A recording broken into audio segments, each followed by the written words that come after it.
This just in, you are looking at obviously a very disturbing live shot there. We do not know the whole story about what happened on September 11th at all. There's a lot of explosive information that has come out in the mainstream press, but it comes out buried. I'd never noticed any of this stuff.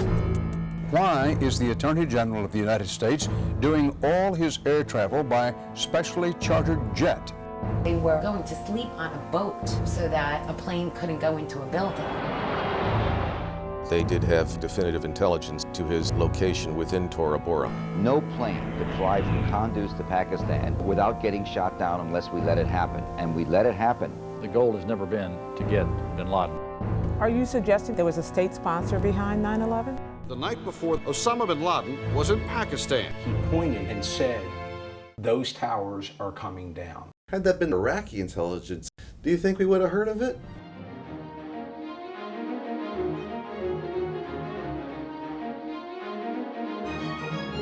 These women banded together after their husbands were killed.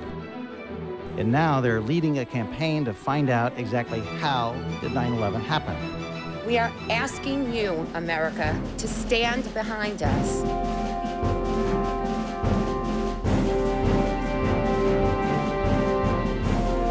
An investigation must not interfere with the ongoing efforts to prevent the next attack. You know, our families didn't want us asking these questions. That was painful. We should, just be grieving and healing. Well, part of our healing process is finding out exactly what happened.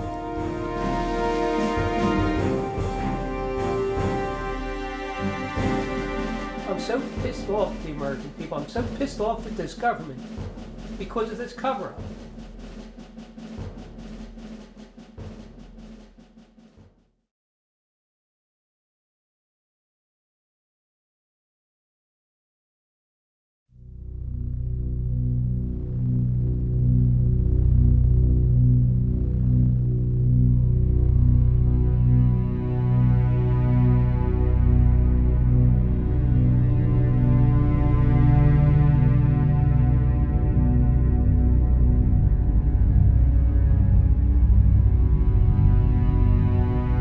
This just in, you are looking at obviously a very disturbing live shot there. That is the World Trade Center, and we have unconfirmed reports this morning that a plane has crashed into one of the towers of the World Trade Center. CNN Center right now is just beginning. Oh, there's another one. Another plane just hit. Right? Oh my gosh, another plane. It's blowing right now. You got people running up the street. And there is smoke pouring out of the Pentagon. It would appear that there people are jumping out the windows. Over there, they're jumping out the windows. Like the firemen assembled here, the police officers, FBI agents, and you can see the two towers. A huge explosion now, raining debris on all of us.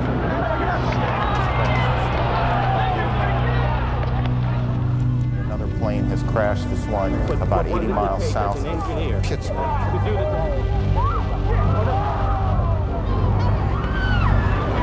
The second building that was hit by the plane has just completely collapsed. The entire building has just collapsed. It folded down on itself and it's not there anymore. Just landing only a few minutes ago at Andrews Air Force Base, returning to the White House, getting ready to address the nation around 9 p.m. Never imagined was going to occur on his watch was to test his leadership qualities. Good evening. Today, our fellow citizens, our way of life, our very freedom came under attack. Immediately following the first attack, I implemented our government's emergency response plans. I've directed the full resources of our intelligence and law enforcement communities to find those responsible and to bring them to justice. We will make no distinction between the terrorists who committed these acts and those who harbored them. Thank you. Good night, and God bless America.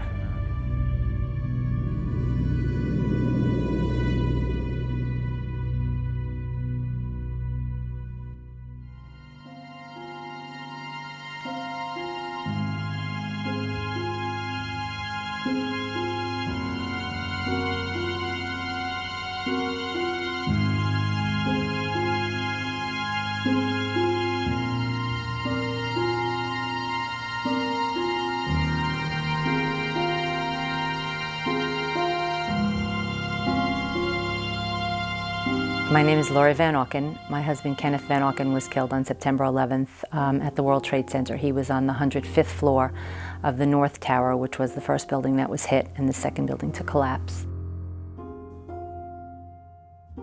My name is Patricia Casaza. I lost my husband, John Casaza. He worked for Cantor Fitzgerald on the 104th floor of the first tower.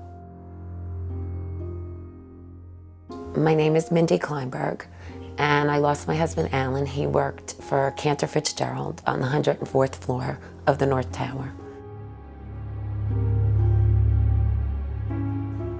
I got a message from him on the morning of September 11th saying that, "I love you, I'm in the World Trade Center, the building was hit by something. I don't know if I'm gonna get out, but I love you very much and I hope I see you later, bye." And I didn't make it to the phone on time to speak with him. I tried calling him back and I was never able to reach him, so I never spoke to him again. I was actually doing laundry when I got a call from my husband. And he had thought that a bomb had gone off in his building. And by the time he had called me, he had checked all those avenues and said that, the floor is already filling up with a thick black smoke, and I don't think we're gonna make it. He said, I love you, tell John that I love him, our son. On September 11th, 2001, 2,972 people from more than 80 countries were killed, leaving thousands of loved ones behind. While grieving continued for many, some began to move beyond their personal pain. My husband's service was in October, and then I think I went into angry mode, and that's when I started to question everything. I spent a lot of time on the computer. I started reading every single article that I could get my hands on. I mean, there was no sleeping at the beginning because we were grieving, it was hard to lay down, so I would spend all night just researching. I want to meet with the NSA, CIA, and the FBI together in one room. Out of the many who were researching on their own, 4 widowed mothers found each other. New Jersey residents Mindy Kleinberg, Patty Casaza, Lori Van Auken, along with Kristen Breitweiser, became known as the Jersey Girls. We became friends and like-minded. We all had questions. We all had questions, and we wanted answers. At the top of the family's growing list of questions, why had the U.S. military defenses failed to stop any of the 4 hijacked planes? The FAA alerted U.S. air defense units of a possible hijacking at 8:38 Tuesday morning.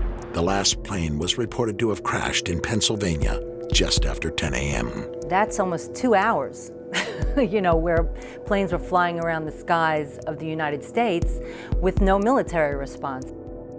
Coming across an article in a Canadian paper, the Jersey widows learned it had been a routine for NORAD, the military apparatus in charge of air defense, to scramble fighters to intercept planes during suspected emergencies. Fatal accident involving a Learjet flying across the women recalled one such incident that was heavily reported in 1999. Just 25 minutes into the flight, controllers lost radio contact with the pilots, and an Air Force F-16 on a training mission was sent to take a look. Ultimately, 6 military jets gave chase. The plane was tracked by the FAA on radar. At high levels, the military, even the White House, discussed what to do. Tell me what the difference was between those times and the day of September 11th. They wondered about the lack of immediate response by the president and his Secret Service detail. President Bush was in a Florida elementary school classroom that morning, where he sat for more than 7 minutes after being informed of the second attack. The Secret Service has an arrangement with the FAA. They had open lines after the World Trade Center. Tracking it by radar. And under these circumstances, they just move. They don't say, sir, or ask politely. They came in and said, sir, we have to leave immediately. And it grabbed me and literally grabbed you and moved you. Yeah. Immediately following the first attack, I implemented our government's emergency response plans. If people fell down on the jobs by not informing those who were in leadership positions, who had the power to do something, why were we not looking at what our protocols were there so that we could fix it going forward?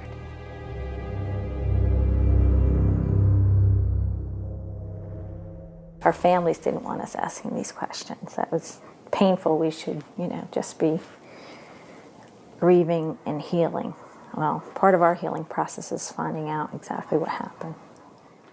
We really were looking for answers feverishly at the beginning, and there was very little information being put out through the major media that answered our questions. There were just more questions. Every time we would look into something, we'd have more questions. One article led to a question that begat another question that begat another question, and when you couldn't thread them together and you couldn't come to an answer that made sense, we started to catalog our questions. The families raised questions about the track record of the FBI and the elusive search for justice after 9/11. I've directed the full resources of our intelligence and law enforcement communities to find those responsible and to bring them to justice. Throughout the week after the attack, there were numerous accounts that the hijackers had a large number of accomplices in the United States. 75 individuals who are currently detained, over 480 people arrested, nearly 1,000 individuals. The families waited for the 9/11 trials to begin, but they never came. After the public spectacle of roundups, the Justice Department quietly let the suspects go, one by one.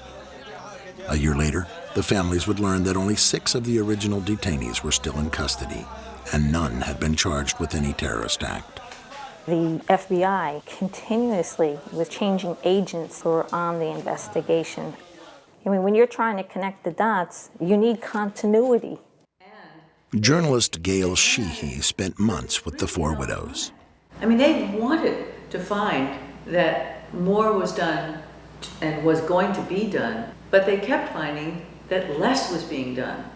We printed articles, copied them.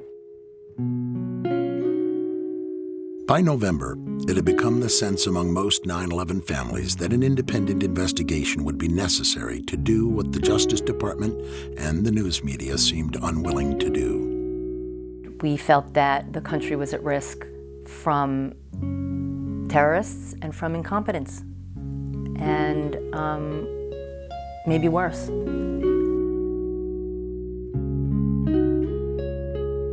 They get a little outside Washington, they stop at a red light, and they begin wriggling out of their capri pants and putting on their nice little skirts and suits so they could go around all the offices of Congress, bedevil these members of Congress and say, what are you doing about this? Soon, a 9/11 Commission bill was being sponsored in Congress. Senator Tom Daschle said last week that you called him several times and urged him not to investigate the events of September 11th. Tom's wrong. He has, I think, in this case, let's say a misinterpretation. He said on one occasion that the president asked him to do that at a breakfast meeting. Are you now saying that they weren't asking to block an investigation? Lori was an independent. Mindy was definitely a Democrat. Actually, Kristen and myself voted for President Bush in the first election. And yet, even though he should have been our biggest advocate, he turned into one of our biggest adversaries.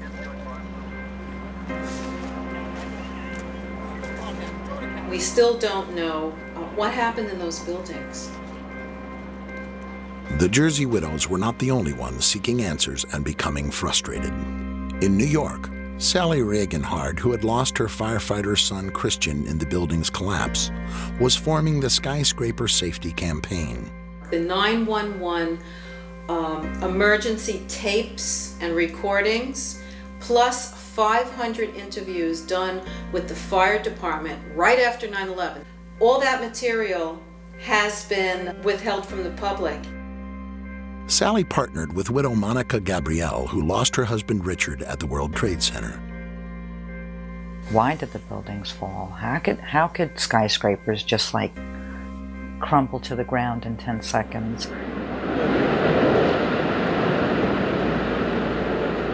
Never before or since had fire caused a steel frame building to collapse.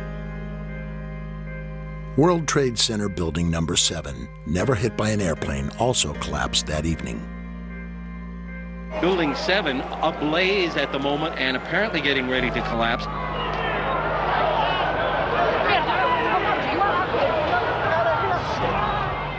The largest structural collapse in world history, the largest loss of life on American soil since the Civil War, and not one governmental or elected official wanted to know why and how this happened.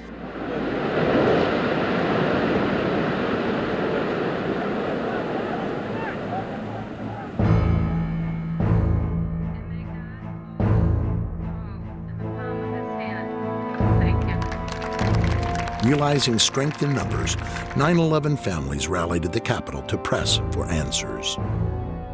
We need a full independent investigation. We must ask the tough questions and seek out the difficult answers.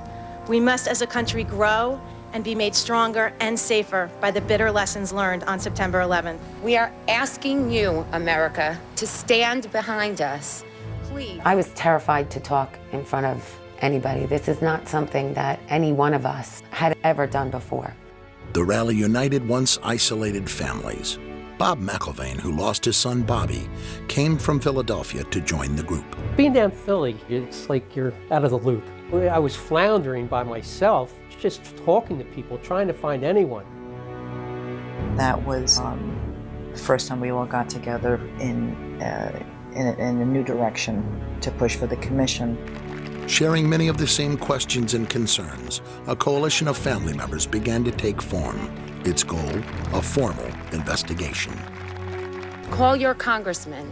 Tell them that you want to be safe. An investigation must not interfere with the ongoing efforts to prevent the next attack. Frustrated with the attitude of the White House and seeming lack of interest from the public, the family members began actively seeking support from the news media. And given the persistence of the media's focus on pain and suffering, it was not difficult for the Jersey widows to get their attention. You know, it was my private pain and my private story, and I really did not want to share that. But we made a conscious decision that we would start to say to them, okay, well, I will tell you about me personally if you talk about the fact that there's not an investigation. I'm joined right now by 4 women who lost their husbands in the attacks. Kristen Breitweiser is one of 4 New Jersey widows who lost. These women banded together after their husbands were killed, and now they're leading a campaign to find out exactly how did 9/11 happen.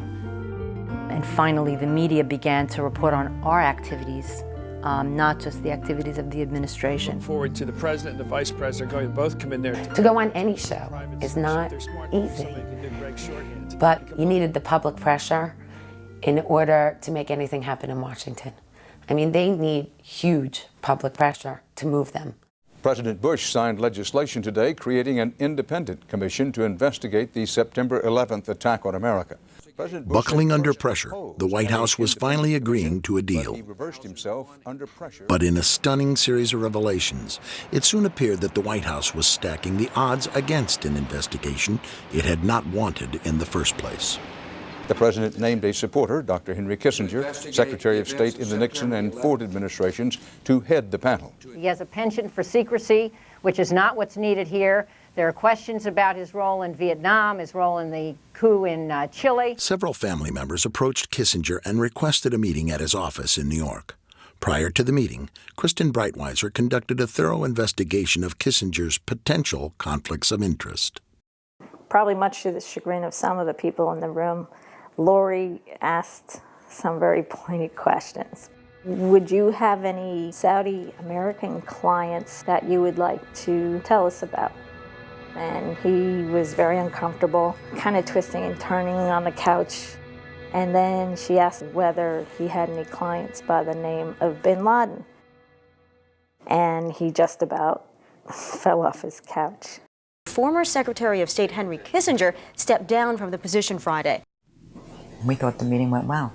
I wouldn't want to be in the way of some of these families. I mean, Kissinger was soon replaced by Tom Keene, a former New Jersey governor, and former Congressman Lee Hamilton, who had chaired the House Intelligence Committee.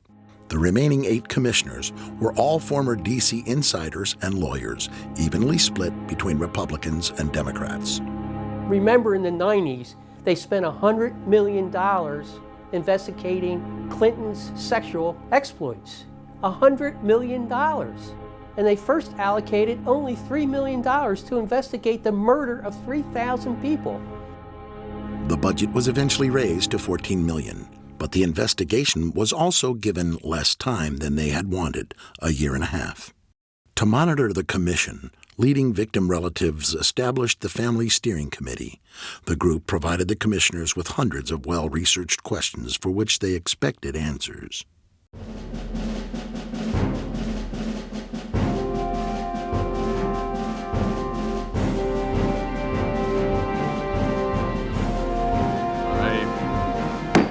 That's the official start of our first public hearing of what is going to be an extraordinarily difficult and important job.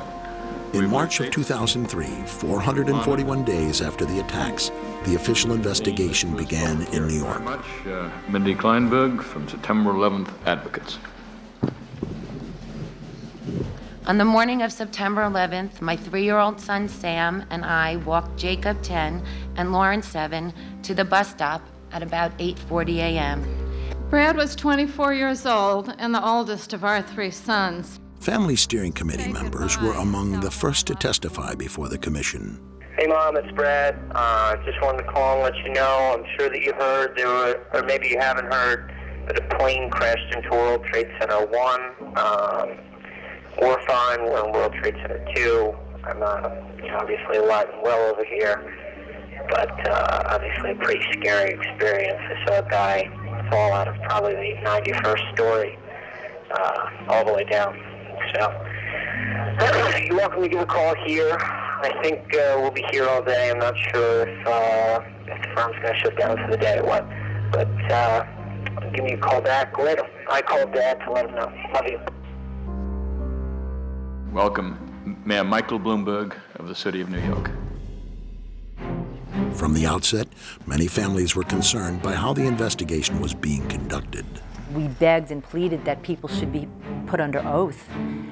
At the beginning, they were not. We'll describe our city government. As the hearings progressed, the families were becoming more and more frustrated by what they perceived as softball questioning from the commissioners.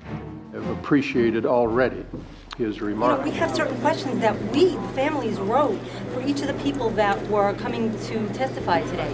And the questions weren't asked. Complete waste of time. It was a bunch of people throwing accolades at each other and asking the same questions one after the other. Skirting around issues, not being defined enough in their questions. It's a stonewall, it's a cover-up. As far as I'm concerned, I'm very bitter, I'm very angry. Still, no one was prepared for what they then uncovered about Philip Zelikow, the executive director of the 9/11 Commission. He who had the power to say where the investigation was going, who would be interviewed, what would go into the 9/11 Commission report, what wouldn't. We have found out that he not only served on the transition team of the Bush administration, that he was a person who wrote a draft memo for the setup of the Bush administration's National Security Council, that he was an individual who wrote the preemptive war strategy that was eventually used for the war in Iraq, that he is a close friend of Condoleezza Rice's. We want him to resign. Philip Zelikow refused to resign, and Chairman Keene dismissed the family's concerns over conflicts of interest.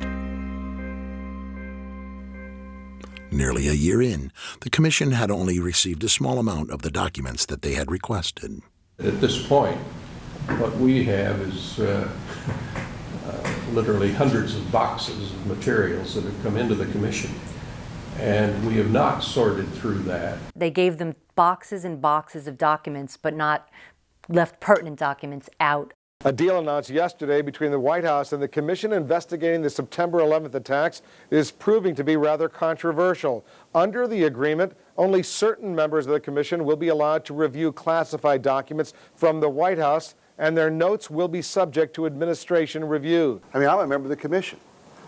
The President has said only a minority of the Commission can see a minority of the documents, and then they have to clear what they're going to say to the rest of the Commission with the White House. The only two Commission members allowed direct access to the documents? Jamie Gorelick, the Deputy Attorney General under President Clinton, and Philip Zelikow. I felt that the fix was in at that point in time. The majority of the Commission felt that it was better to see these documents rather than take a chance of not seeing them at all. It's a scam. It's absolutely disgusting. This is important. We cannot do our responsibilities if we don't have all of us access to all the documents we need, including what's in the White House.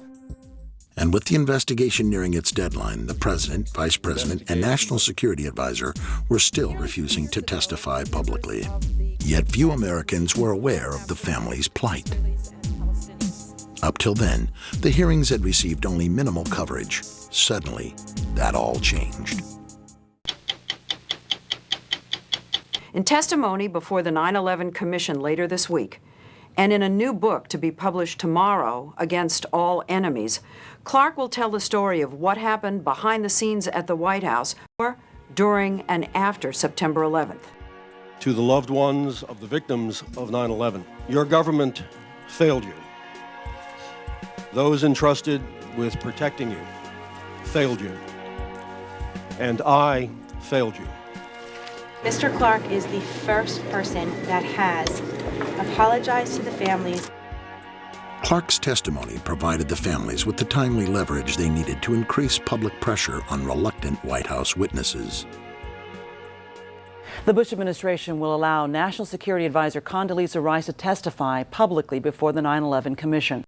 For President Bush, it was a dramatic reversal. I've ordered this level of cooperation because I consider it necessary to gaining a complete picture of the months. And even the President and Vice President agreed to meet with the Commission, but with a catch. They insisted on meeting together behind closed doors and not under oath. President, why are you and the Vice President insisting on appearing together before the 9/11 Commission? Because the 9/11 Commission wants to ask us questions. That's why we're meeting, and I look forward to meeting with them and answering their questions. Why you're appearing together rather than separately, which was their request? Because it's a good chance for both of us to answer questions that the 9/11 Commission is looking forward to asking us, and I'm looking forward to answering them. Let's see. We have to have one story, so I'll say part, and if I get it wrong, hedge a little bit and give me the next. I want to thank the Chairman and Vice Chairman for giving us a chance to share views on different subjects. And they had a lot of good questions, and I'm glad I did it. I'm glad I took the time. What topic did the commissioners want to spend most of the time on? It's probably best that I not go into the details of the conversation. The President and Vice President of the United States, don't you think they should be able to stand up and speak their own words? They should go under oath. They should be, yeah. In public. Don't you think that the families deserve to have a transcript or to be able to see what you Adam, said? you asked me that question yesterday. I got the same answer, yeah. In July 2004, the Commission published its final report, the result in part of the family's 2.5-year struggle for answers. 2.5 million pages of documents. We've interviewed over 1,200 individuals, including experts and officials past and present. And you've produced a truly bipartisan report that honors the thousands who died on 9/11, honors their grieving family members. Thank you for creating a report that may be one of the most important publications of our age. Commission members have worked hard and served our country well. I speak for all Americans in thanking them for their fine work. We, waited for the report to come out and were hopeful. I was always hopeful that we would get a report that answered my questions. However, the Commission report failed to meet many of the family's expectations and concluded that 9/11 was merely a failure of imagination. The percentage of the questions that got answered was very, very low. I'd say maybe 30% got touched upon, 70% didn't. The stuff that's included is the stuff that they really didn't have too much choice in including because they knew what we knew. You can do an investigation, and if you don't really want to research an area, you just don't look at it. If you don't ask them all the questions or you don't let them tell you the whole story, you know, then you could write a report based on half truth.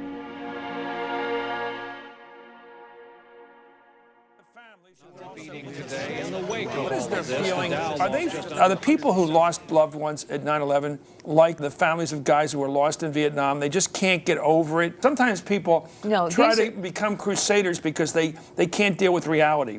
The families, I think, have to understand that it's virtually impossible to conceive of any way in which these attacks could have been stopped, even had the best things happened.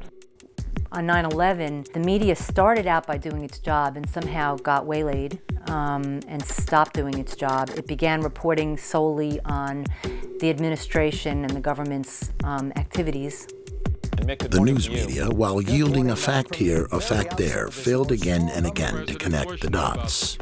The one thing that I personally was hoping for was another Woodward and Bernstein with regard to 9/11. Someone, anyone that was willing to put their teeth into this. The families discovered a website created by independent investigator Paul Thompson. His complete 9/11 timeline, an innovative internet research tool, stitches together information from over 7,000 mainstream news stories. It was all our binders, okay, but laid out beautifully online, and you had the ability to connect the dots. He would put a time up there and then he would back it up with mainstream media sources so you could understand why there were discrepancies in the timeline. Flight 93 crashed at 10:03, but the seismic data says 10:06. And then he'd have a link so you could see the seismic data. The whole mystique of intelligence is that you acquire this very valuable information covertly. If the truth be told, about 80%, 80, of any of what the information that one needs is available in open source materials. Thompson's work soon gained mainstream media exposure. Paul Thompson's timeline is based on public documentation of what we know, what the world knows about 9/11. James Ridgway was among the first to bring attention to Paul Thompson's timeline. You know, it has to be almost taken more seriously than the 9/11 Commission because, I mean, it's open. There's nothing secret here. As I began researching, I noticed this curious phenomenon, which is that there's a lot of explosive information that has come out in the mainstream press, but it comes out buried. As a casual observer of the news, I'd never noticed any of this stuff. You might find one important bit of information in, say, a newspaper story, and another bit of information on a news show. And if you start to put all those rather obscure stories together, you end up with an almost completely different narrative. For just about any area relating to 9/11, the story is quite different if you dig deeper into the news. And clearly, something yesterday took place in New York that was not foreseen, that we had no specific information about. Like most Americans, Thompson initially didn't question the Bush administration's first statements about the attacks. The administration consistently maintained that there were no warnings or specific threats. No specific threat involving really domestic operation or involving what happened, obviously, the city's airliner and so forth. There were no warning signs that I'm aware of that would indicate this type of operation in the country. I first became interested in 9/11 around mid-2002, right around the time that President Bush's now famous August 6th PDB became leaked to the press. President Bush was told in August that Osama bin Laden might be planning an attack involving the hijacking of U.S. aircraft.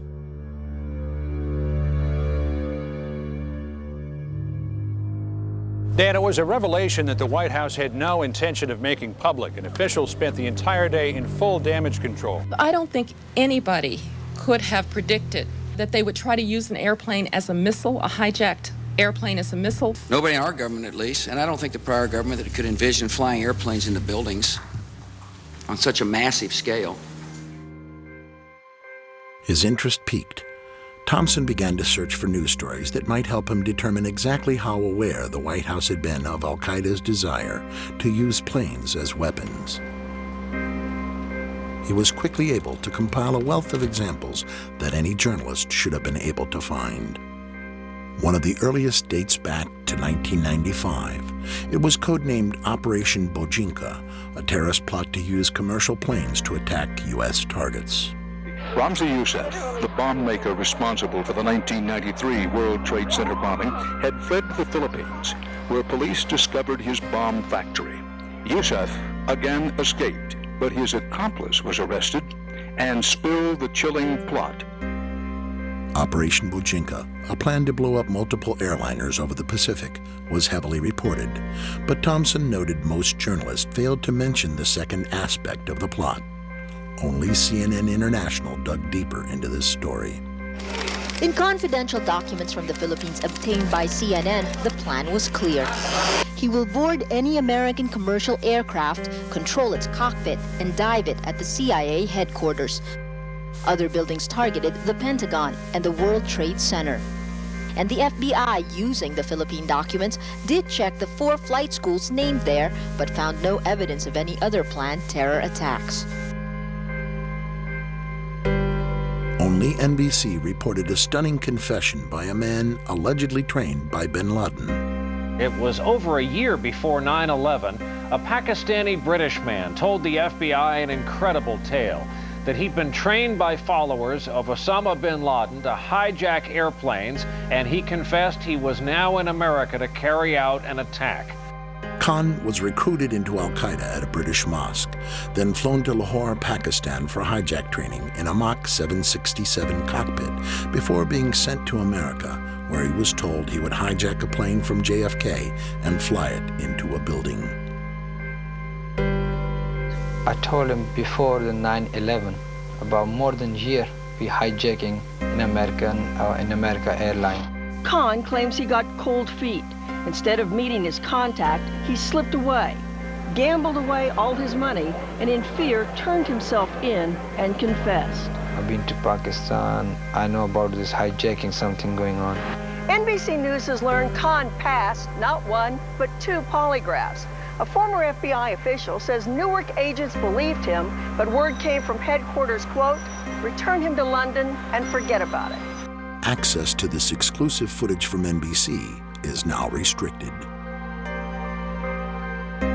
July 2001, according to 60 Minutes, Egyptian intelligence received a report that 20 al-Qaeda had slipped into the U.S.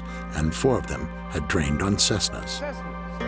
Now, to the Egyptians, pilots of small planes didn't sound terribly alarming, but they passed on the message to the CIA anyway, fully expecting Washington to request more information. The request never came. In fact, Thompson compiled stories about 14 different nations that had warned the U.S. prior to 9/11. You could have one story that comes out on the front page and another story that comes out on page B12. And what I found is that many times the story that comes out on B12 is more important than the story that comes out on the front page. March. Italian intelligence gave information to the U.S. based on their wiretap of an al-Qaeda cell in Milan. The LA Times and the Washington Post said the wiretaps warned of brothers going to the United States and a massive strike involving aircraft. August. According to Moroccan and French newspapers, an intelligence agent reported that bin Laden's men were preparing large-scale operations in New York in the summer or fall of 2001. The agent was then called to the U.S. to report this information directly. August. Britain warned 3 times of an al-Qaeda attack in the U.S., the final warning specifying multiple airplane hijackings. According to Britain's Sunday Herald, the warning was passed on to President Bush a short time later. It's unknown how many of these warnings, reported but buried in back pages, reached the White House through official channels. But one threat assessment is well known to have reached President Bush directly. It was known as the Presidential Daily Briefing, or PDB, of August 6th. The Bush administration kept it from the public for months until it was revealed in part by the CBS News in May 2002, putting the White House on the defensive. All of this reporting about hijacking was about traditional hijacking. You take a plane, people were worried they might blow one up. I'd like to ask you about the August 6th PDB. Sure. You mentioned it. 2 years later, President Bush responded to questions about what led him to request the August 6th briefing. Ed, I asked for the briefing, and the reason I did is because there had been a lot of threat intelligence from overseas, and so part of it had to do with the Genoa G8 conference that I was going to attend. 8 of the world's most powerful leaders gathered here to discuss global problems, and yet the threat of violence means they're having to keep the world at bay. Just prior to the G8 summit, CNN.com reported the head of Russia's Federal Bodyguard Service has warned of a plot by terrorist Osama bin Laden to assassinate George W. Bush. The LA Times reported U.S. officials were warned of a threat posed from the air by commercial airliners. It's terrorists as well as protesters the Italian government fears, so anti-aircraft batteries were on standby at the airport. Condoleezza Rice was present there, President Bush, Ari Fleischer, Karl Rove, President Bush's own family. They were going to sleep on a boat so that a plane couldn't go into a building. This floating resort will be home for 3 days for the G8 leaders, necessary for their safety. If the August 6 PDB was prompted by a threat from the air in Genoa, clearly President Bush, his spokesperson Ari Fleischer, and his national security advisor Condi Rice were more than aware of the threat of planes as weapons, but the news media appeared to miss the lead. You have information about simultaneous hijackings, no specific threat, planes being used as weapons. I don't think anybody could have predicted Specific targets, including mentions of Pentagon, World Trade Center. Nobody in our government, at least, and I don't think the prior government that could envision flying airplanes into buildings.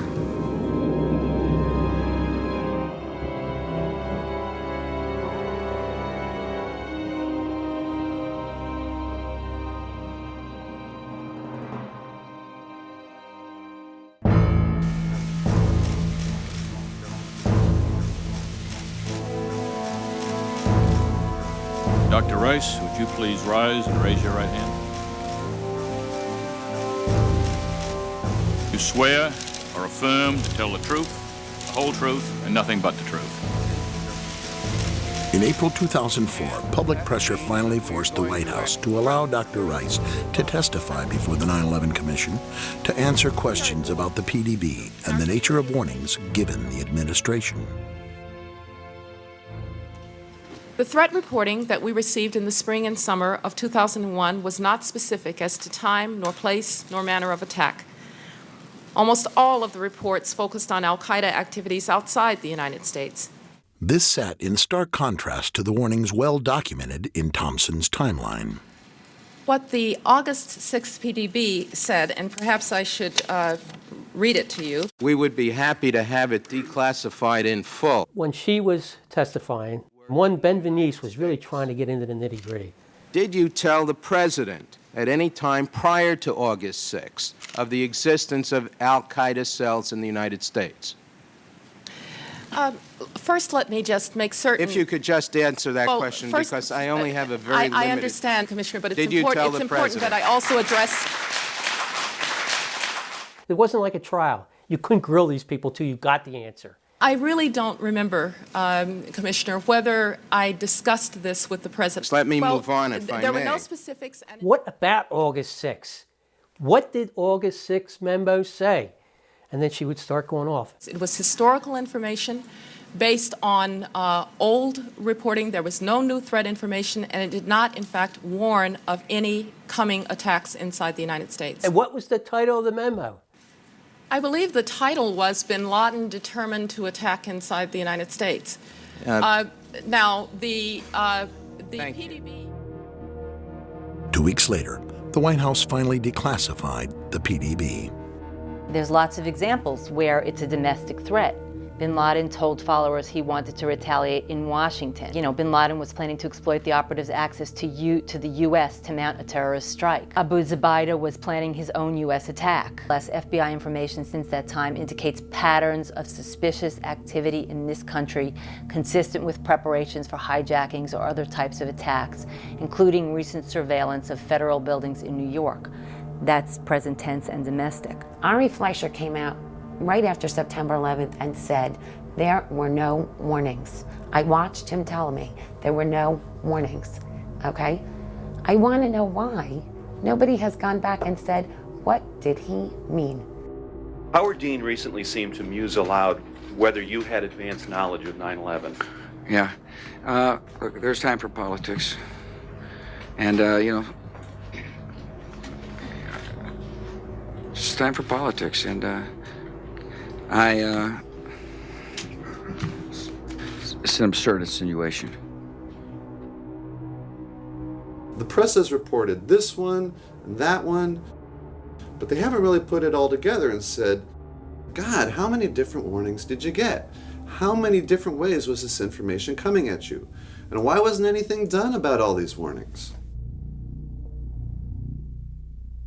Why is the Attorney General of the United States doing all his air travel by specially chartered jet? The Justice Department cited what it called a threat assessment by the FBI and said Ashcroft has been advised to travel only by private jet for the remainder of his term. And on the night before the attacks, the president may have slept more soundly, knowing surface-to-air missiles were placed on the roof of the Sarasota, Florida resort where he was staying. Not a typical security procedure at the time. That same night, quote, a particularly urgent warning may have been received, causing some top Pentagon brass to cancel their scheduled flights the morning of 9/11. Why that same information was not available to the 266 people who died aboard the 4 hijacked aircraft may become a hot topic on the Hill. It never did.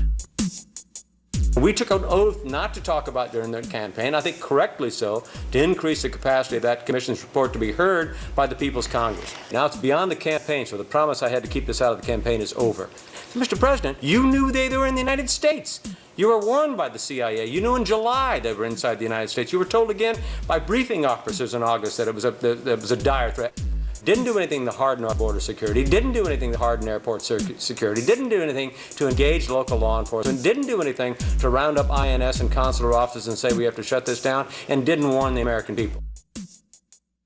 What did you do? Nothing, so far as we could see.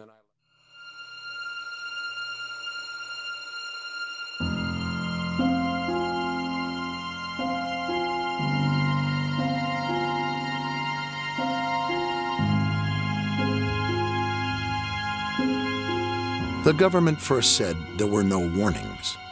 There were. Then the White House insisted the warnings were not specific as to where, when, or how. The 9/11 families and the timeline connected the dots where the media didn't. There were many warnings. Most were detailed, some were urgent, and yet little or no defensive action was taken by responsible officials, except for their own personal protection.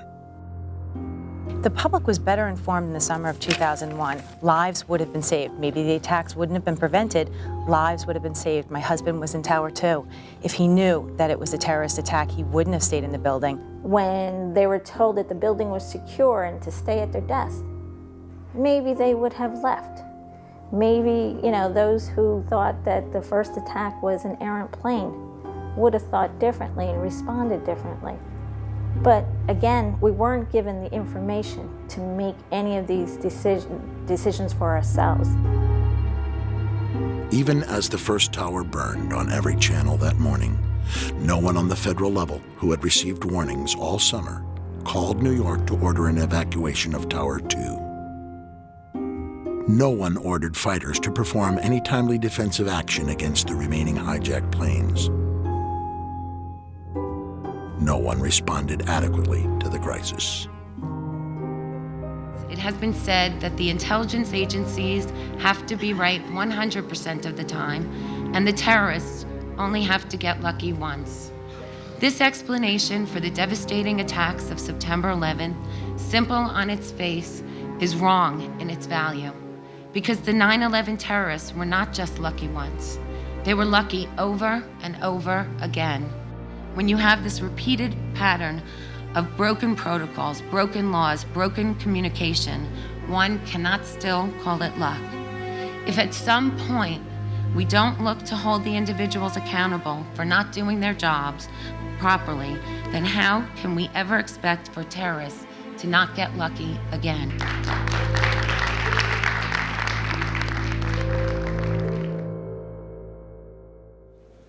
Mr. Speaker, the President of the United States.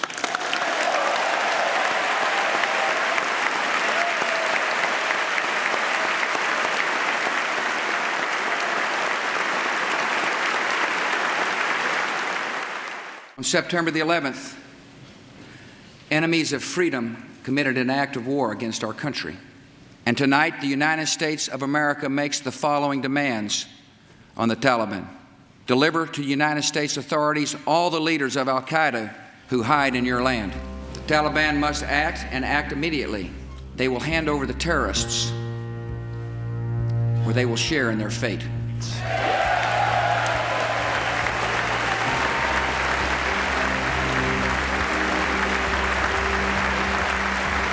We have a live picture that we're showing from Kabul. American ground forces at this hour are penetrating Afghanistan. Sharif apparently has been taken. We had reached to the outskirts of Kabul. One of Osama bin Laden's top lieutenants was killed. One of the infamous al-Qaeda caves. Plenty of room for some fighters to hide when the American bombs start to fall. Unbroken military activity attacking the White Mountains. Despite the crushing defeat of al-Qaeda forces at Tora Bora, U.S. military officials still don't know where to find Osama bin Laden. This is Tora Bora, the remains. The rest of the Afghan fighters are headed home. The caves of Tora Bora conquered, a terrorist shelter, now just a hole in the ground. The distinguished interim leader of a liberated Afghanistan, Chairman Hamid Karzai.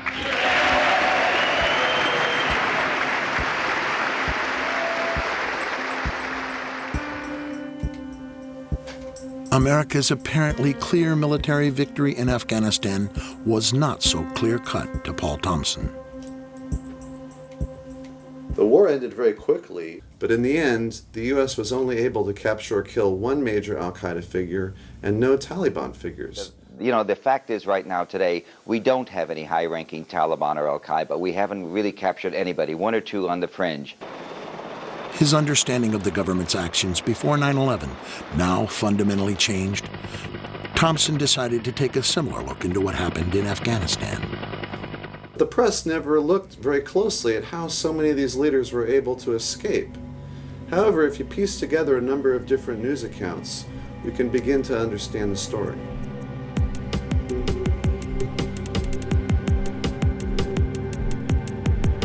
Early November, the London Times reported bin Laden's closest advisors all escaped in a late-night convoy from the Afghan capital of Kabul. An eyewitness reported, "We don't understand how they weren't all killed the night before, because they came in a convoy of at least 1,000 cars and trucks. It must have been easy for American pilots to see the headlights." By the 10th, bin Laden had joined the convoy in Jalalabad. An intelligence official told Night Ritter newspapers it was obvious that this area was to be the base for an exodus to Pakistan. We were amazed that nothing was done to prepare for it.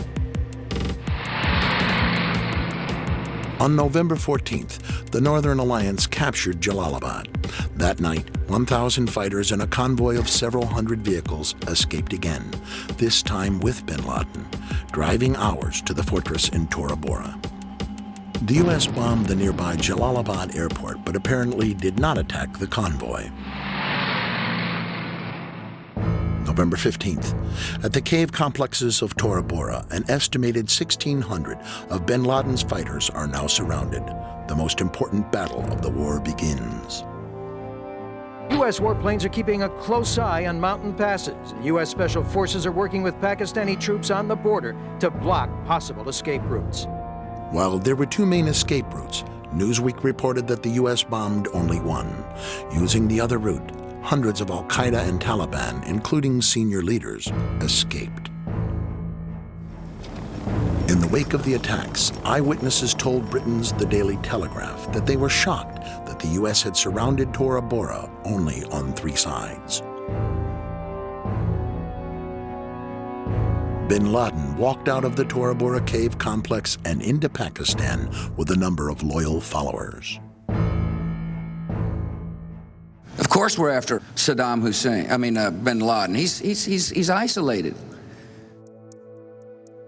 In August 2005, a story broke that gave Paul Thompson a missing piece of the puzzle. In an exclusive interview with Newsweek, the CIA field commander in Tora Bora during the invasion, Gary Burnson, broke his silence. He explained that his intelligence operatives had tracked bin Laden to Tora Bora. Mr. Bernstein feels so strongly about getting this story out and getting his book published that he actually resigned 2 years short of retirement from the CIA in order to publish his book. At the time of this interview, he was required to speak through his attorney until the CIA cleared his book for publication. At various points in time, they did have, to my understanding, definitive intelligence as to his general location within Tora Bora. I can't go into detail as to the actual sources of the intelligence and the collection methods because those remain classified. However, we had Osama bin Laden essentially cornered in Tora Bora, and for whatever reasons, we did not do what was necessary in order to ensure that he did not escape. The goal has never been to get bin Laden. Obviously, that's desirable. It's interesting. I just read a piece by some analysts that said you may not want to go after the top people in these organizations. You may have more effect by going after the middle managers because they're harder to replace. Toward the end of the war, when all eyes were on Tora Bora, the news media missed another major story. Again, thousands of Taliban and al-Qaeda escaped without drawing U.S. fire, this time from the northern city of Kunduz. The Taliban's only stronghold in the region has all but fallen to the forces of the Northern Alliance. Once again, the door was left open for escape. Our side in that battle had the enemy surrounded. There were a reported perhaps 8,000 enemy forces in there. Oh, they had the cream of the crop of al-Qaeda caught. Journalist Seymour Hersh later broke this story in the New Yorker magazine, briefly sparking TV news coverage.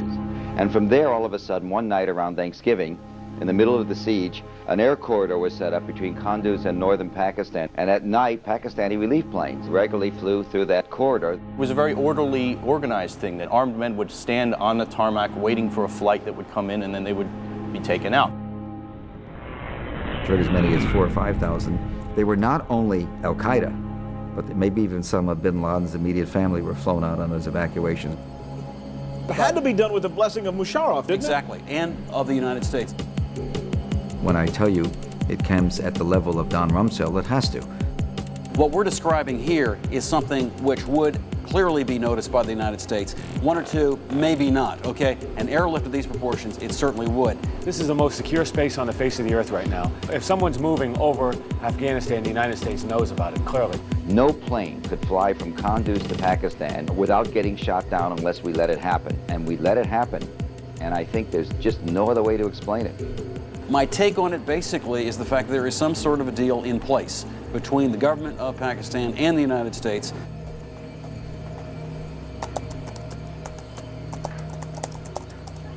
Intrigued, Thompson looked deeper into Pakistan. His timeline showed Osama bin Laden was reportedly last seen in Pakistan after escaping from Tora Bora. CBS News has exclusive information tonight. But thanks to an in-depth investigation by CBS, he also learned bin Laden was in Pakistan on the eve of 9/11. Bin Laden was spirited into this military hospital in Rawalpindi for kidney dialysis treatment. The military had him surrounded, says this hospital employee who also wanted his identity masked. They were saying that Osama bin Laden had to be watched carefully and looked after.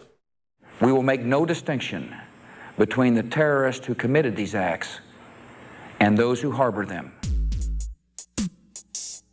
To better understand the ties between bin Laden and Pakistan, Thompson followed a timeline thread that began with covert Pakistan involvement in the Soviet-Afghan War 2 decades ago.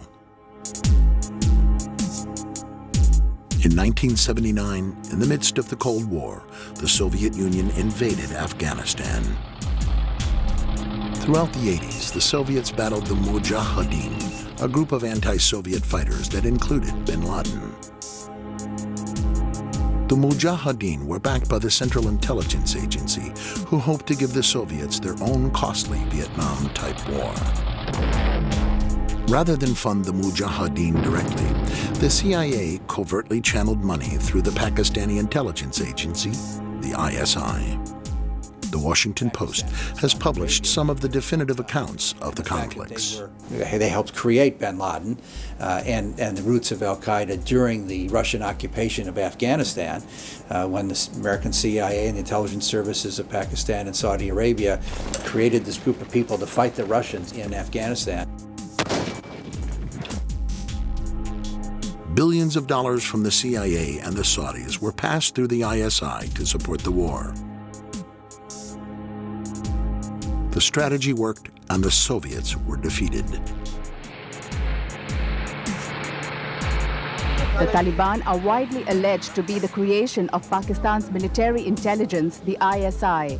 Experts say that explains the Taliban's swift military successes. Emboldened by their victory and the influx of weapons and cash, the ISI helped to install the Taliban and deepen their ties to bin Laden and his terror network. Because there's really no difference between an ISI training camp for terrorism and an Al-Qaeda training camp for terrorism. You would have some people working for Al-Qaeda and they would go off to an Al-Qaeda mission. And you had other people working for the ISI and they would go off to Kashmir on one of their missions. Thompson wondered if ISI involvement in terrorism included the attacks of 9/11.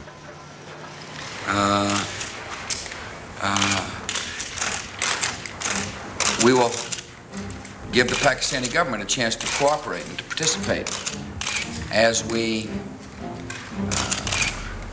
hunt down those people who committed this unbelievable, despicable act on America. What I am told by senior administration officials is the Pakistani government has promised to, quote, fully cooperate. The dictator of Pakistan, General Musharraf, came forward. Within days of the attacks, Pakistan was hailed as a major ally in the new war on terror.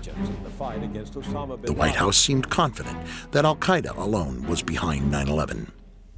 Will you release publicly a white paper which links him and his organization to this attack to put people at ease? We are hard at work bringing all the information together, intelligence information, law enforcement information, and I think in the near future we'll be able to put out a paper, a document that will describe quite clearly the evidence that we have. No, I think that there was just a misinterpretation of the exact words the Secretary used on the Sunday shows. I'm not aware of anybody who said white paper, and the Secretary didn't say anything about a white paper yesterday. You know, you're talking about actions in other parts of the world. And certainly you want the support of as many people around the world as possible. You know, I guess it seems as though you're asking everyone to trust you. I mean, logic tells you they couldn't have done it alone. This was a sophisticated plot. Bin Laden was not capable of doing this by himself and his group. So who was capable? Obviously, there has to be much more of an investigation in Pakistan. But on October 1st, the FBI discovered evidence linking the alleged hijackers and al-Qaeda by following a money trail that ended at Mohammed Atta in Florida.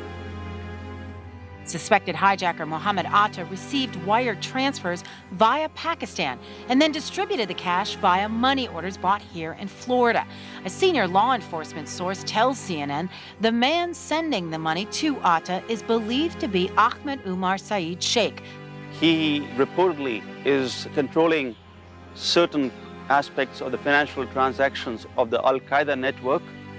Once a standout student at the London School of Economics, the British-born son of Pakistani parents speaks 5 languages.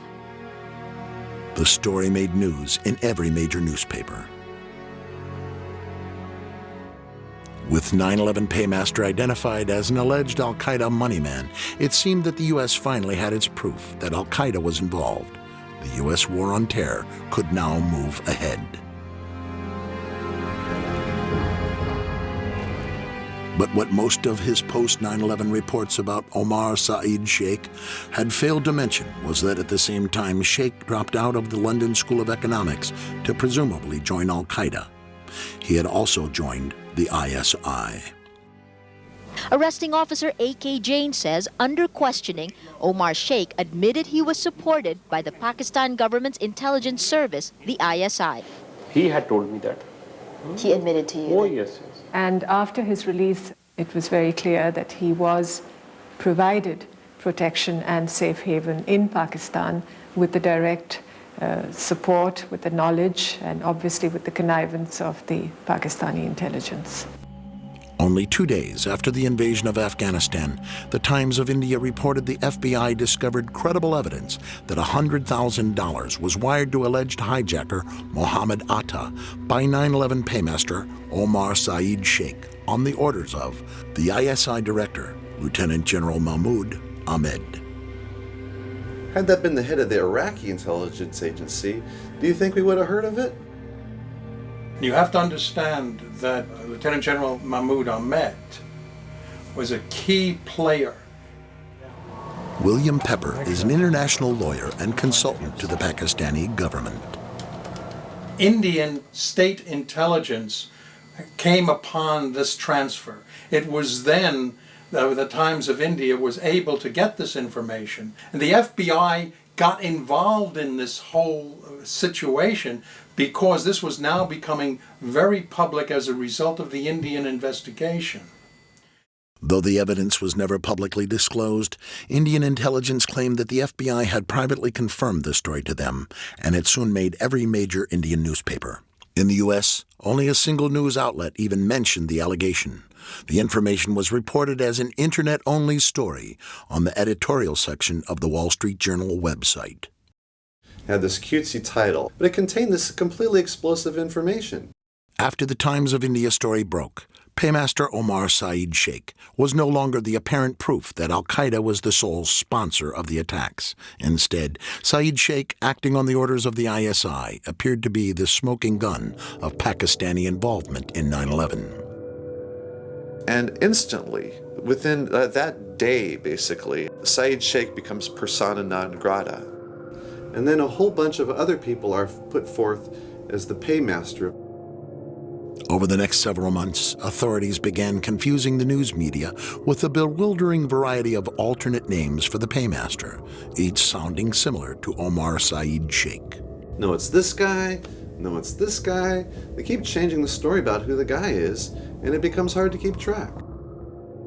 By the one-year anniversary of 9/11, Newsweek had concluded that the paymaster remains almost a total mystery. The 9/11 Commission would ultimately conclude that the question of who financed the attacks is of little practical significance. And in my opinion, it seems to be a bunch of smoke and mirrors to try to really hide the fact that there's money coming from the ISI going to the hijackers.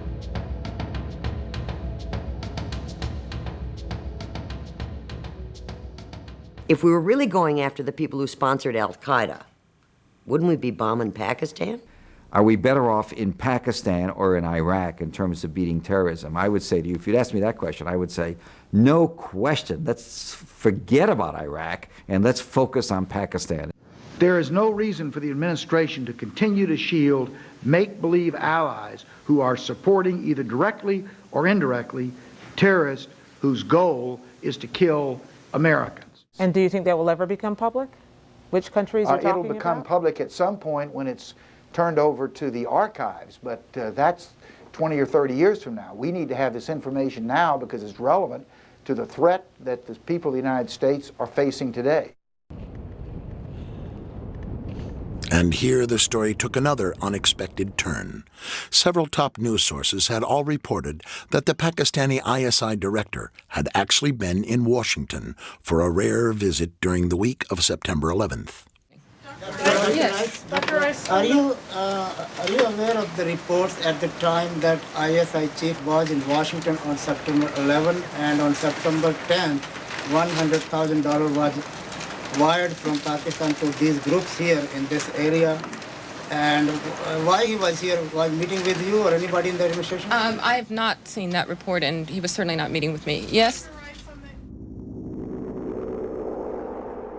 LA Weekly reported that on the very evening of September 11th, U.S. State Department officials began negotiating the terms of the U.S.-Pakistani partnership with ISI Director Mahmoud Ahmed, the very man who was alleged to have ordered the wire transfer to Muhammad Atta. The talks continued over the next several days before the Lieutenant General returned to Pakistan on September 14th. But an undercover operative named Randy Glass says he can prove that USA officials knew about the ISI role in 9/11, even as they chose to partner with Pakistan. The revelation came in yet another largely overlooked story, this one reported by Dateline NBC. Con man turned undercover operative Randy Glass was infiltrating a terrorist arms buying network layer by layer. Former conman Glass was part of a 1999 government sting called Operation Diamondback, a 2.5-year investigation by the FBI and the Bureau of Alcohol, Tobacco, and Firearms. On July 22, 1999, Glass flew to New York for a meeting here at the trendy Tribeca Grill. It was dinner for 4. Glass, his first contact, Dia Moishan, the Jersey City businessman Mike Malik, and the mystery man, R.G. Abbas. You know who supplies him with money? Who? Yeah. Glass was wearing a wire. Mixed in with the dinner crowd were agents from the FBI's terrorism task force. Basically, what he told me was they were interested in purchasing a large amount of sophisticated weapon systems. And who was Abbas representing in this? Abbas was represented to me as being an ISI agent. And this is where the stakes really get high. Because if Abbas was telling the truth, Randy Glass and the feds were about to cut an illegal weapons deal with a Pakistani intelligence operative linked to terrorists. The story of Randy Glass never seemed to quite catch on. If you ask most people, have you heard about this? Have you heard about Randy Glass? They haven't heard about it. Earlier today, perhaps the story failed to spark the public imagination because the most dramatic revelation ended up on Dateline's cutting room floor.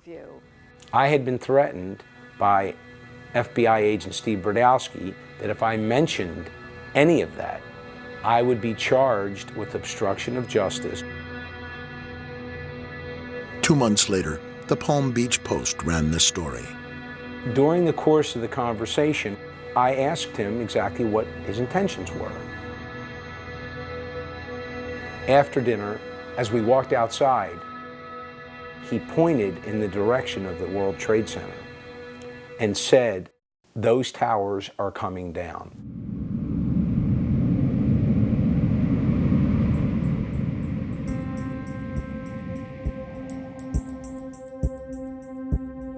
I'm not suggesting from this that Pakistan is the quote-unquote solution to 9/11, because it's not.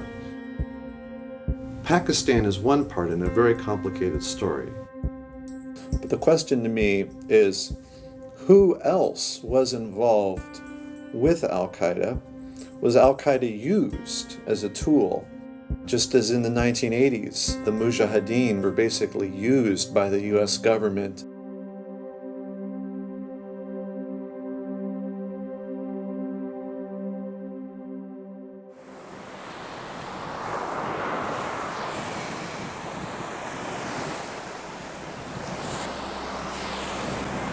In August 2004, after the 9/11 Commission had disappointed so many of the families with its report, Paul Thompson's completed timeline was published as a book by HarperCollins.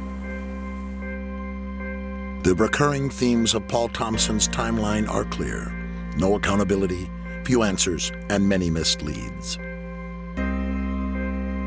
The sponsors of the attack yet to be confronted. Is the fact that there is some sort of a deal in place between the government of Pakistan and the United States.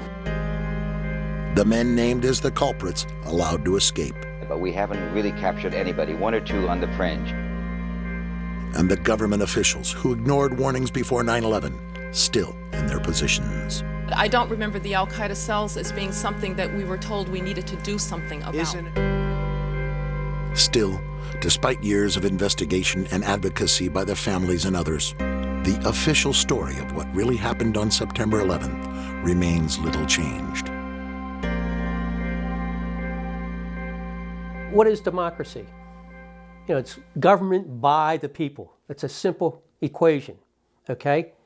The biggest part of democracy is the media.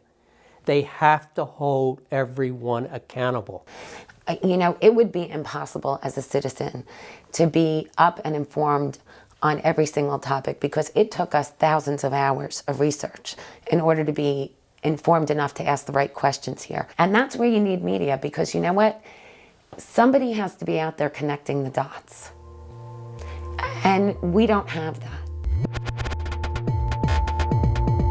Good morning, everyone. Thank you very much, Diane and Charlie. Please don't go away because I think news reporting has drastically changed since 9/11. Rebecca Abrams, an assignment editor with ABC News. The reporting now, there is always use of caution in how we cover a story. For those tuning to the internet rather than network news, online buzz about President Bush in the Florida classroom had started within weeks of the attacks. But most Americans remained unaware. For nearly 3 years, the footage gathered dust on newsroom shelves as the networks avoided the issue in their anniversary retrospectives. ABC News is going to be with you all day long, bringing you the events of the day, starting with the memorial here in They seemed to go out of their way to avoid exposing the president's lack of response. And the president thought for a second or two about getting up and walking out of the room, but the drill was coming to a close and he didn't want to alarm the children. Instead, Bush pauses, thanks the children. Thank you all so very much for showing me your reading skills. And heads for the empty classroom next door. This is Michael Moore. Finally, into the void created by the news media glossing over the discomforting issues came filmmaker Michael Moore with his record-breaking film, Fahrenheit 9/11. Sharply critical of the administration, the film sparked controversy and fiery attacks on Moore himself, including during prime time at the Republican National Convention. Please, my friends. He's certainly not a disingenuous filmmaker. Why had it been left to McCain's disingenuous filmmaker to bring these questions to the American public? Fahrenheit 9/11, which is based a lot on our reports at BBC television on my book. ABC News has free access to everything we do at BBC television. We say, go ahead, run it. Run the story. You don't like the way Michael Moore does it? You think it's too polemical or biased? Fine. Run the hard news, buddy. It's on AP, it's on Bulletin Crash. We are every day kicking and screaming in the newsroom, trying to get stories out. But we could do a story and it might not make air. You have someone from the corporation making the editorial decisions. These are not journalists. Another reaction from the administration now, and again, not exactly... With the stifling of dissent on the rise in America after 9/11, the tough questions were not asked, much less answered. You know, there was a time in South Africa that people would put flaming tires around people's necks if they dissented. And in some ways, the fear is that you'll be necklaced here. You'll have a flaming tire of lack of patriotism put around your neck. Now, it's that fear that keeps journalists from asking the toughest of the tough questions. So all this information keeps popping out here and there, but what happens is that no one wants to take the ball and run with it because all the information's there. If we could put it together and get it into the Washington Post as a 10-day series, and people are saying, unbelievable.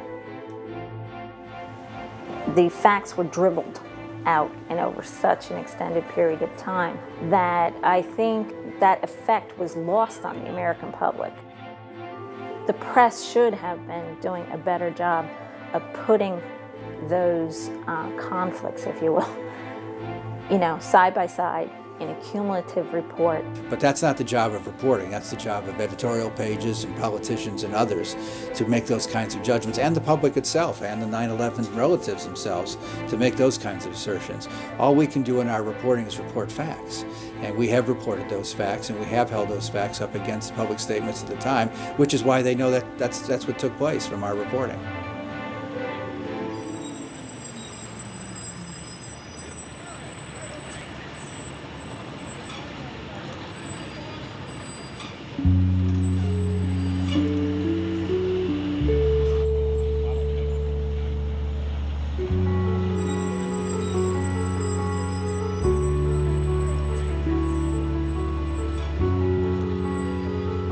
This is a scandal of tremendous proportions. It makes Watergate look small. But there's a strange lack of interest of people both on the left and on the right. Nobody seems to want to uncover the truth and just follow leads wherever they may go, because I think that goes to a lot of really damaging places. Maybe we shouldn't have questioned whether or not President Nixon had any involvement in Watergate. Maybe we should have just accepted that story. Maybe we should have accepted the story that President Clinton had no involvement, had never had sex with that woman, Miss Lewinsky. So just because it's the official story of record does not mean that we should not delve further and to see if really that is the actual story. Yes, they lied. They all lied, whether consciously or unconsciously. It happened. Now we need to look into why they lied and what were the results of those lies.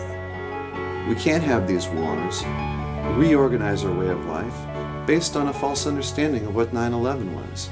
We have to go beyond the myth and get to the truth. We have to know.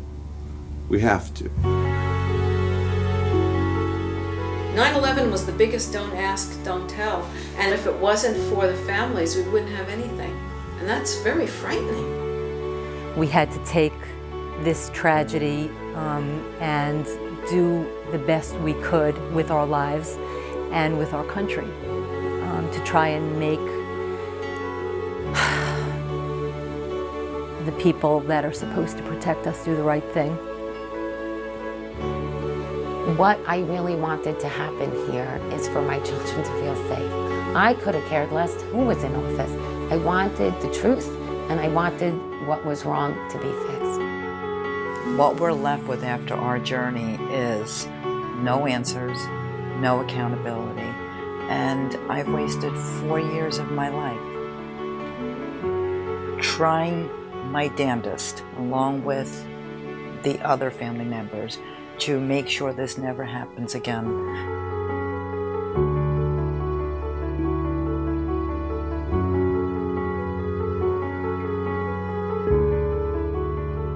Let me just say something real quickly about my son, please. On the wall in his room, it said, "Knowledge is power." I am only doing this for one reason and one reason only, to carry on his legacy. I'm so pissed off at the American people. I'm so pissed off at this government because of this cover-up.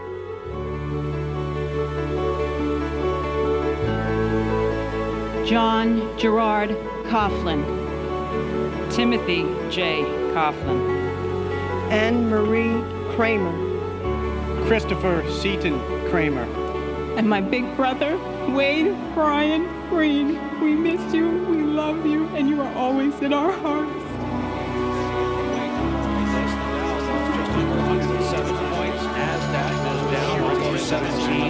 For this week's trading, the Dow lost more than 351 points. That's 3% of its overall value. NASDAQ was off almost 93. That's more than a 4% drop for the week. We'll take a break here.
We felt that the country was at risk from terrorists and from incompetence, and maybe worse. So we felt that it was our civic duty.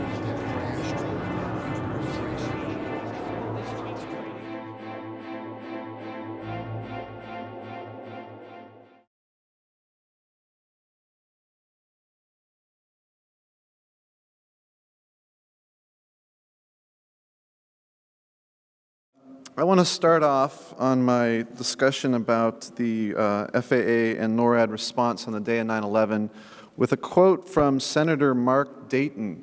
Last year, he read the 9/11 Commission report, and he was quite outraged. And let me tell you what he has to say. He said that NORAD and the FAA have covered up, quote, catastrophic failures, unquote, that left the nation vulnerable during the 9/11 hijackings. Quote, for almost 3 years now, NORAD officials and FAA officials have been able to hide their critical failures that left this country defenseless during 2 of our worst hours in history. NORAD officials lied to the American people, they lied to Congress, and they lied to your 9/11 Commission to create a false impression of competence, communication, and protection of the American people. He calls NORAD and FAA failures, quote, the most gross incompetence and dereliction of responsibility and negligence that I've ever, under those extreme circumstances, witnessed in the public sector. Now, what exactly is he talking about? What are these failures that were so grave? Let me just start real briefly in mentioning what was happening before 9/11, what standard procedure was. NORAD, if you don't know, that's the military organization that defends the skies over the U.S. And the Federal Aviation Administration, the FAA, they had established standard procedures for air traffic controllers to contact NORAD whenever civilian planes strayed from their pre-arranged flight course or when they lost contact with air traffic control. When NORAD was contacted, they would typically send a fighter up to intercept whatever the problem was with the plane and figure out what was wrong. And then there would be a graduated response. First, they might tip their wings, they might look into the cockpit and try to figure out what the problem was. Now, NORAD claims that at the time of 9/11, the fighters on alert had up to 15 minutes to get airborne. And in fact, it just so happened that there were military exercises that were taking place that day, and they say that because of that exercise, the response time was more like 5 minutes. So within 5 minutes, they could have gotten the planes up into the air. Now this was, contrary to what some people say, this was actually an extremely common and standard procedure before 9/11. And it did not require White House approval. People would just make the decision on the spot in NORAD. For instance, in the year 2000, there were 425 unknowns. Pilots who didn't file flight plans, or they diverted from the flight plans, or they were using the wrong radio frequency or something of that manner. In many cases, the issues would get quickly resolved, but in that year, fighters had to take off and investigate these unknowns 129 times in the course of the year. So we see that this, what was supposed to happen on 9/11, which was that the fighters would get up very quickly, actually happened on a very regular basis, a couple times a week before 9/11. But what's strange, and what Mark Dayton is making reference to, is that there are all these conflicting accounts about what happened and how quickly the fighters responded. And I actually count 5 major accounts of what happened that day that are in serious conflict with each other. Originally, in the days after 9/11, right after 9/11, Richard Myers, the acting Joint Chief of Staff, Chairman, a NORAD spokesman, New York Mayor Rudolph Giuliani, they all said that there were no fighters launched on the morning of 9/11 until after the Pentagon was hit at 9:37. But then just days later, on September 18th, 2001, NORAD put forth a timeline. They released a timeline that was significantly different. They said that fighters had been ordered to launch 45 minutes earlier than their first account. And then in May 2003, NORAD officials, prominent officials, testified under oath before the 9/11 Commission, and they put forth yet a different timeline that had many different numbers about what happened and when it happened. And then in January 2004, there was a book put out by the military called Air War Over America that had, yet again, very different account of what happened and when it happened. And finally, the 5th timeline that we come to, the 5th account, is put forth by the 9/11 Commission in June and July of 2004. And this one is probably the most conflicted of all. It's almost a complete rewrite of what happens with the hijacked planes and the response from the fighters. So there's just all this confusion. And you know, I have very limited time here to talk about this. It's a very complicated issue. So what I decided to do was, rather than go in depth about or try to cover all 4 flights, I'm just going to focus on one of the flights, and we can use that as a case study to really see what was indicative of all the flights. So I decided to focus on Flight 77. And let me just give you some brief information about what happened there. So Flight 77, a problem began on that flight at 8:56 when the transponder signal was turned off. So there was no longer a radar signal except for the primary kind of backup radar signal. And at the same time, radio communication with the air traffic control stopped. So by this time, one of the planes has already crashed into the World Trade Center. Some of the other planes are missing. So certainly this would be evidence that a plane has been hijacked, at least to strongly suspect that. However, the 9/11 Commission says that the air traffic control, which was the Indiana-based Indianapolis Air Traffic Control Center, when they got this information, they no longer have the transponder signal, they no longer have contact, that they don't tell anybody about this. This is what the 9/11 Commission says. But there's a lot of problems with this. For instance, from other accounts, we know that within minutes of the plane disappearing, American Airlines headquarters was notified, according to newspaper reports, and even the testimony of some people from American Airlines.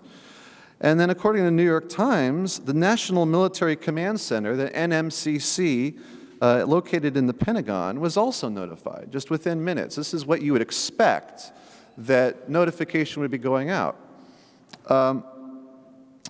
But in fact, what the 9/11 Commission says is they say, for some reason, the Indianapolis Flight Control Center assumed that Flight 77 had accidentally crashed into the ground. They're not even thinking about a hijacking. And so, in response to thinking about an accident, they contacted the West Virginia State Police and asked if there were reports of a downed aircraft. They contacted Air Force Search and Rescue Unit, asked them to look for downed aircraft, and they contacted the local FAA office. And that's all they contacted. They didn't contact NORAD to, we talk about the standard procedure of 129 times happening when you lose contact with a plane, just as a matter of course, you send a fighter up to see what happened. For some strange reason, the 9/11 Commission is saying that that didn't happen. In fact, 9/11 Commission claims that not only they didn't contact NORAD, they didn't contact FAA headquarters, they didn't contact FAA Command Center, which was responsible for the day-to-day operations of the whole air traffic system. They didn't even contact the neighboring flight control centers to see if any of them had spotted the missing plane. So then at 9:05, the plane reappeared in the airspace managed by Indianapolis, allowing them to realize the plane had turned around and was headed east towards Washington, D.C. And we even have the American Airlines headquarters claiming in testimony to the 9/11 Commission that they had been told the plane was turned around. But the 9/11 Commission says this isn't so. And then I find this quite incredible. 9/11 Commission claims it wasn't until 9:20 when Indianapolis communicated with the FAA Command Center and notified them that Flight 77 was missing. And then the information started to get out to other command centers, but still NORAD wasn't notified. Nobody told, we're talking over half an hour later, the plane has been missing, still no one notifies NORAD, until finally 9:34, 3 minutes before the plane crashes, and then it was only mentioned inadvertently in passing when talked about something else. So in order for this to be true, the 9/11 Commission is making the claim essentially that the Indianapolis Flight Control Center and the local FAA center that they contacted were in complete lack of contact with the outside world during this time, that they were unaware, unlike the tens of millions of people who'd been watching CNN, that there was an ongoing crisis, that planes had crashed into the World Trade Center, 2 planes. They're saying that all the way until 9:20, there's been over half an hour now, this has been the breaking news, that nobody in this entire Indianapolis Flight Control Center or the FAA Center had any idea that any of this had been happening. And we know that just isn't true. In fact, there was one news report saying that other centers such as theirs had been notified of the crisis long before the first plane even crashed into the World Trade Center. So what we see is an account coming from the 9/11 Commission that, in my opinion, is just frankly impossible. 1 minute. And I could go into a lot of length, unfortunately I'm out of time, about the fighter response, but we see all kinds of similar anomalies that really don't stand up when you look at them logically. And according to what the 9/11 Commission says, there was no plane that actually no fighter that actually came to Washington to defend Washington for this plane or any other plane until about 10 o'clock, which is really remarkable. I mean, this plane was missing at 8:56, and nothing was done to defend Washington. No plane arrived for over an hour.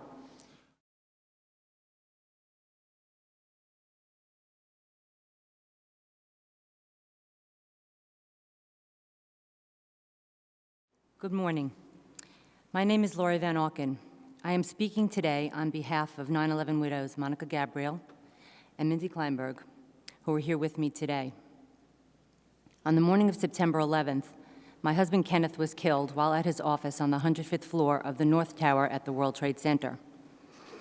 We extend our sincere thanks to you, Representative McKinney, as well as to all of those who are responsible for setting up this hearing and giving us this opportunity today. On the morning of September 11th, I received the following message from my husband, Kenneth.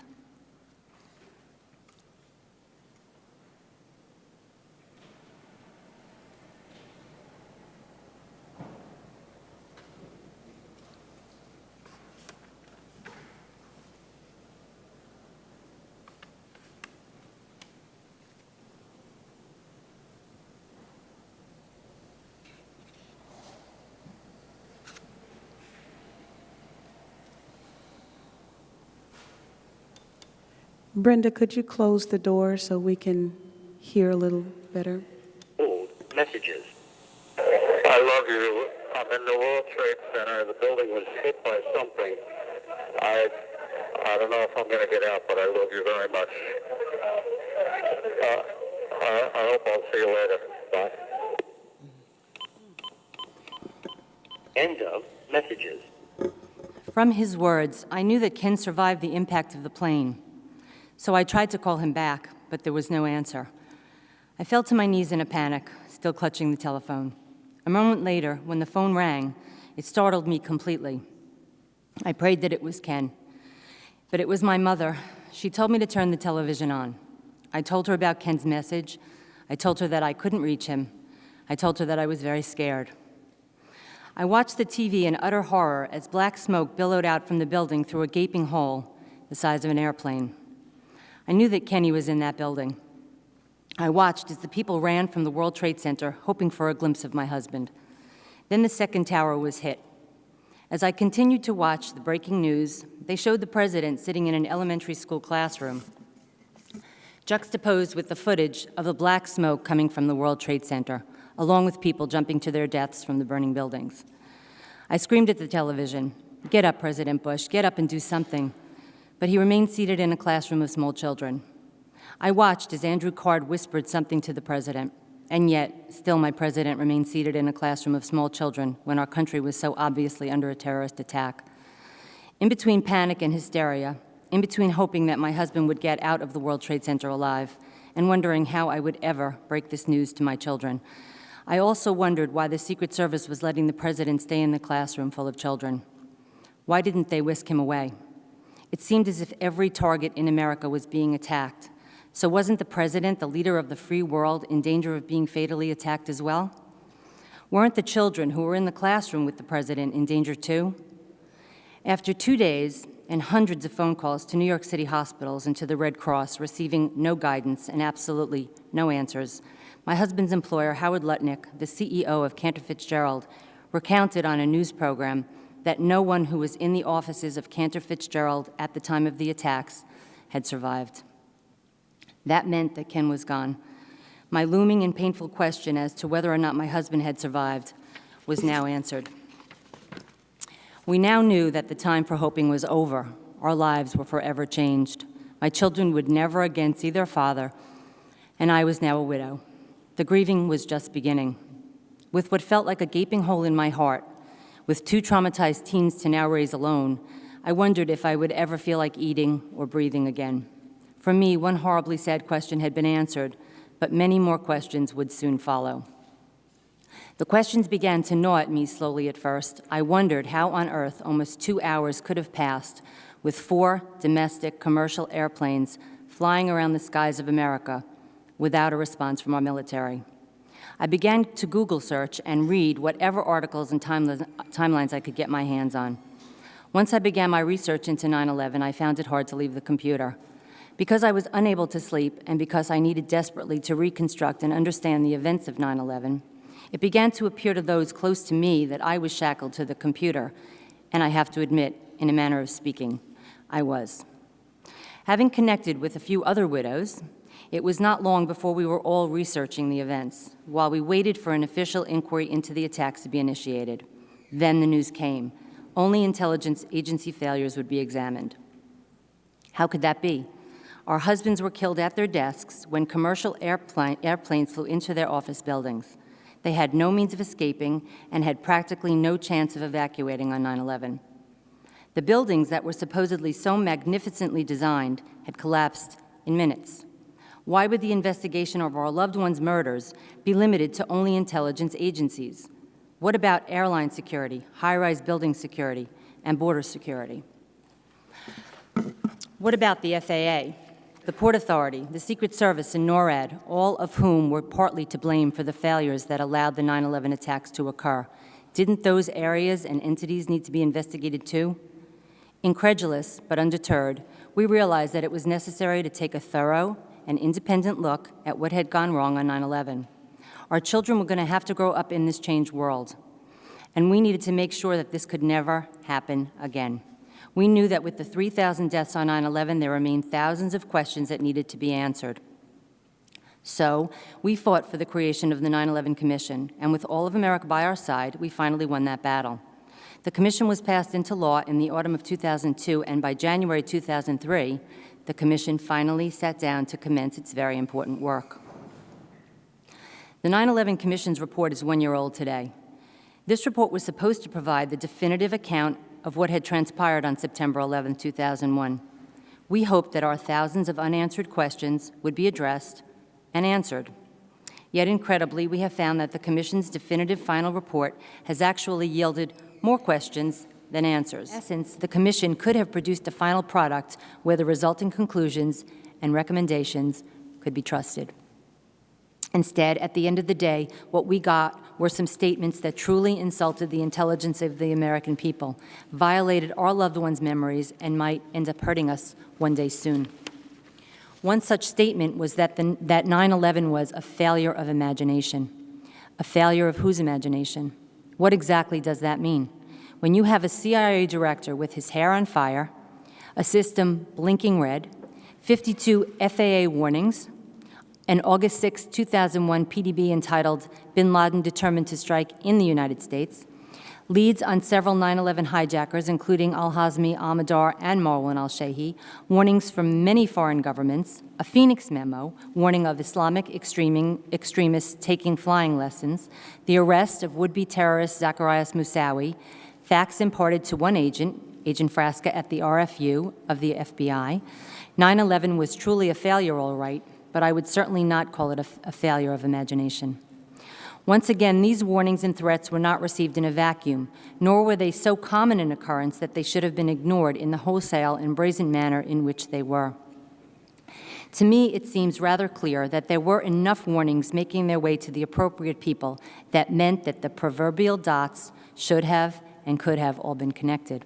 And thus, in light of all the incoming information in 2001, exactly whose failure was it to understand that our new enemy was terrorism, and exactly who failed us by not having the agencies do anything in a defensive posture to protect Americans from just this possibility? Another outrageous statement made at the time of the release of the 9/11 final report that got a fair amount of media coverage was the one, everyone's to blame, therefore no one's to blame. The problem with that assumption is that it creates a no-fault government.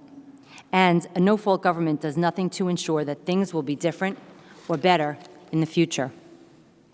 When you hold people accountable, it serves as a deterrent for those that would repeat that same behavior in the future. For the record, I would like to see that assumption restated to read, everyone's to blame, therefore everyone's to blame. In fact, the fact that there has been no accountability for the failures that led to the deaths of almost 3,000 people is truly unconscionable and irresponsible on the part of all of our nation's leaders. So what do we do now? The tools of democracy available to the citizens of America to address these issues are incredibly limited. We asked for an independent commission to investigate 9/11 because that was the only tool that we, as American citizens, had access to, and hoped that our leaders, the members of Congress, and the American public would ensure its validity and that its ensuing recommendations would make us all safer, all as safe as we could reasonably expect to be in the event of another attack. We spent 14 months collecting information and lobbying for the creation of the commission, and another 20-plus months monitoring the Commission's work, forwarding any and all research, making sure to send along our questions for the witnesses who were questioned, attending the hearings, making phone calls and lobbying for the extensions of time and money, sending thousands of emails, all in the hope that in the end, Americans could feel confident that we had indeed the definitive story of 9/11. Sadly, as Americans, we have all been let down. On the morning of 9/11, I lost my husband and best friend of almost 16 years. My 2 children, Matt and Sarah, lost their beloved father on that terrible day. And from that horrible day of September 11, 2000 forward, it has been made clear that in not allowing for truth and justice to prevail, America may have forever lost her way. For those who might question the reasoning and importance for re-examining the Commission's report, the events that led up to and the day of September 11th, one only has to recall the enormous ramifications that the attacks of September 11th have had on our country. Our leaders have, almost overnight, reformed government agencies and instituted innumerable laws in the interest of national security and are living in a post-9/11 era. Some, like the controversial Patriot Act, were forced through Congress without the benefit of congressional debate to determine its necessity and effectively find the proper balance between national security and our civil liberties. More lethally, our foreign policy has shifted to one of preemption, and thus we are at war in both Afghanistan and Iraq, where so many of our good men and women serving in the armed forces have lost their lives or have come home forever maimed. It is important to look back because in order for our leaders to make wise decisions about the changes we are instituting, we must understand what it was exactly that went wrong, that allowed our nation to become so vulnerable to terrorism, and we should not feel it improper to re-examine the investigations and decisions already made, especially in light of the fact that right after the 9/11 attacks, our leaders went full speed ahead with so many changes, most without the benefit of much of the information that has only recently been made available. Again, with lives on both sides of the equation, we cannot afford to be wrong or caught off guard either over there or here at home like we were on the morning of 9/11. Thus, only an honest reevaluation of how the 9/11 attacks could have happened will allow us to reverse the adverse consequences of overreaching laws and the existing loopholes in our security systems in order to allow us to be safer in the future. Thank you.